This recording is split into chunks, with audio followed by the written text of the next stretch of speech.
Hey, it's Cornhole Mish here, and I want to talk to you about consistency, especially in the game of Cornhole, because it's what I hear the most when somebody doesn't like their performance. Well, I just need to be more consistent. And we can mean that in terms of practice, like I need to practice more consistently, and we can mean it in terms of gameplay. I need to throw more consistently down the middle or in the hole. Here's what I want to say about consistency.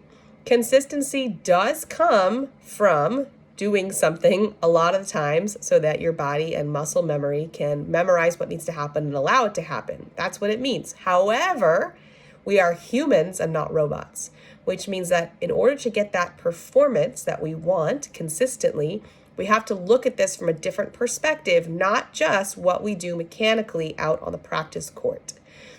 Now, human beings would love to be robots in the sense that we want to just do something and have a result from the thing.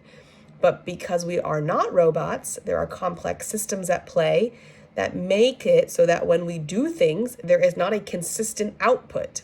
And what dictates what that output or outcome or result is going to be is a mess of a bunch of stuff.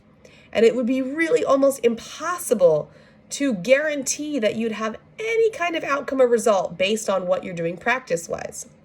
But there is a solution to that, and that is focusing on why we're doing what we're doing and how we want to feel. And the truth is, for most people, if you ask them what makes you feel like the most confident cornhole player, or what makes you feel the best out on the cornhole court, they're gonna say it's when I've put in hours practicing, right? Because logically, if you're out there practicing, you feel better about your game. Where you get mixed up, though, is if you're out there practicing just to get a result, which is how a lot of people approach it, because it creates expectations. If I practice 3 hours a day, I expect to perform really well at my league this week.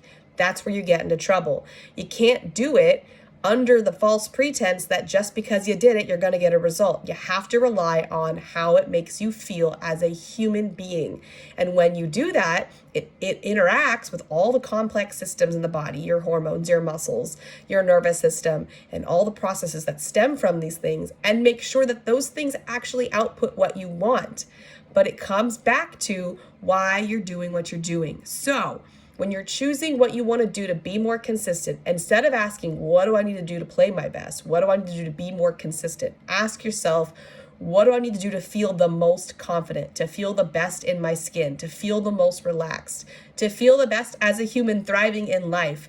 And a lot of those things will have overlap, but the why for why you're doing it will be drastically different. Don't do things to get a result. Do things to be your best self and the best version of you as a human being. And I promise you, your results will be so much better.